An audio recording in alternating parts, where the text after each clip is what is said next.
Oi, gente. Olha só, hoje eu quero conversar com vocês e eu escolhi um lugar maravilhoso porque eu quero conversar com vocês especificamente sobre alergias da primavera. Tempo bonito, flor nascendo para tudo quanto é lado, né? Floração, polinização de árvores, a vida se renovando. A primavera é isso, ela é maravilhosa, mas a primavera também traz consigo algumas questões que atrapalham um pouquinho a vida das crianças, que são as alergias. Quando a criança está predisposta a ter alergia ou ela tem familiares de alergia, é muito mais fácil que ela desenvolva sintomas dessas doenças que atrapalham as suas vidas, que atrapalham o dia a dia, que atrapalham a vida escolar e deixam a criança sem uma situação agradável do viver. Vou falar de duas especificamente, que é a rinite alérgica, que não há quem não conheça, e a asma, que o povo gosta muito de chamar de bronquite asmática. Então vamos ver uma coisa. O que acontece, o que é a rinite alérgica? Né? A rinite alérgica todo mundo sabe, né? É o nariz, né? Ela acontece no nariz. Então, o que acontece quando uma criança tem rinite alérgica? Você percebe, por exemplo, ela começa a espirrar demais, ela começa a inchar o nariz, começa a fazer muita secreção, ela lacrimeja, ela coça o ouvido, coça o nariz, coça a garganta, é uma loucura. A rinite alérgica tem gente que dá 100 espirros por dia. E atrapalha a vida das crianças, né? Atrapalha a vida das crianças. Agora, o que eu posso fazer, o que eu devo fazer para evitar que essas coisas tomem um rumo que eu não gostaria que tivesse? Isso eu vou deixar mais para o final. Porque primeiro eu quero explicar para você o que é uma alergia. Como é que acontece uma rinite alérgica e uma asma, que é do pulmão.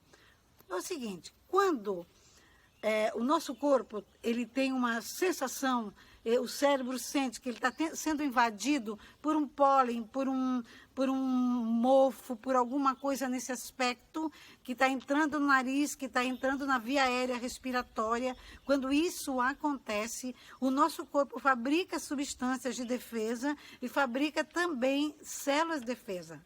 O que o nosso corpo não sabe, que quando ele fecha o nariz, nós não respiramos. Quando ele fecha o pulmão para impedir o agressor, o invasor de entrar, nós não respiramos. Quando ele faz inchar o nariz para proteger a entrada do nariz, nós não respiramos. Seria a mesma coisa que a gente fechar a porta da nossa casa de maneira a que nem a gente possa entrar também. Né? Ele faz algo contra a gente tentando nos proteger.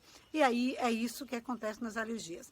Vamos falar um pouquinho da rinite alérgica, né? A rinite alérgica ela é muito comum no Brasil. E ela não é comum só na primavera, não. A rinite alérgica ela é comum em outras situações. Por quê?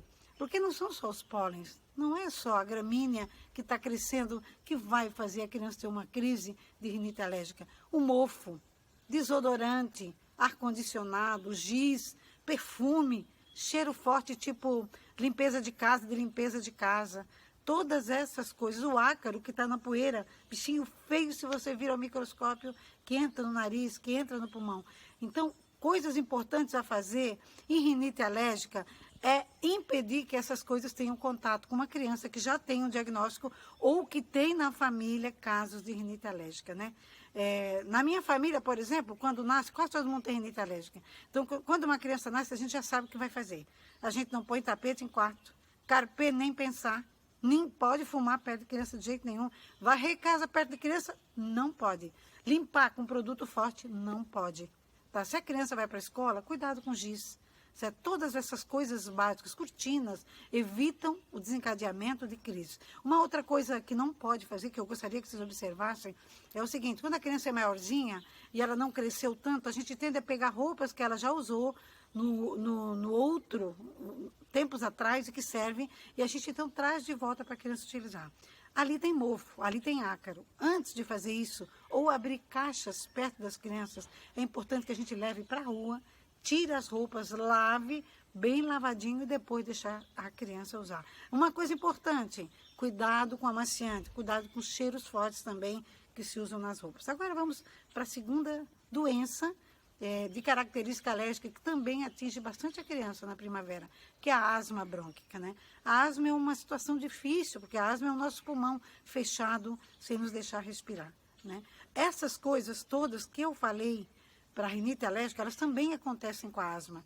E existem coisas incríveis, crianças asmáticas, que têm alergia ao calor, faz asma pelo calor, faz asma pelo suor, criança que faz quando corre faz asma. Todas essas coisas podem trazer asma. Mas especificamente na primavera, é por causa do pólen das árvores. Eu me lembro, vou contar uma história para vocês, quando eu fazia dermatologia em Curitiba, tinha uma árvore muito característica de lá, que chama aroeira braba. E as pessoas, todo mundo tinha uma mania antiga de tirar o chapéu para ela. As mulheres não passavam, e os homens tiravam o chapéu para essa árvore. E depois alguém me disse que é porque essa árvore solta um pozinho quando ela está em floração, que além de dar reações alérgicas violentas, ela faz lesões de bolha em pele. Então, veja bem, todas essas coisas têm que ser evitadas por pessoas que já têm uma característica alérgica. Passar embaixo de árvores de grande floração, em lugares onde a grama está crescendo agora e ela está em floração. Nós temos que evitar que a criança seja sujeita a um processo que pode deixá-la incapacitada de respirar por um tempo. Tá certo? Primavera, estação maravilhosa. Primavera é tudo bonito. Agora, se o teu filho já tem um diagnóstico, tu já sabe o que vai fazer. O teu médico já disse, faz assim, usa soro fisiológico, usa um anti-histamínico, um corticoide, uma bombinha, faz uma nebulização. Isso é o médico quem vai dizer. Se ele não tem ainda, mas existe na família, uma característica alérgica para isso, eu peço. Tome cuidado com isso. Tome cuidado com essas coisas, tá certo? Porque proteger é amar, né? E é o que eu sempre digo. Quem ama, protege. Quem ama, cuida. Estamos entendidos?